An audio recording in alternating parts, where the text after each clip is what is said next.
Es gribu, lai krāsa būtu kā šeit, tāpēc, ka man ļoti patīk dabisks efekts, tāpēc es negribu, lai būtu lielas izmaiņas. Es drusku jau dzirdēju pirms tam, kad tu pie mums atbrauci, es dzirdēju vienu niansi, ka tu teici, ka tu gribi naturālo maksimālo efektu. Kā tev liekas, te ir kaut kas apstrādāts, vai tev liekas viss vienāds?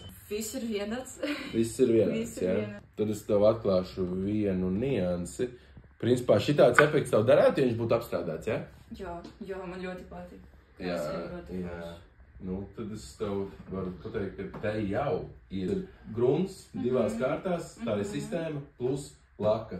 Šeit divas kārtas, tikai primers, nu, grunts saucamā, ja? Tikai.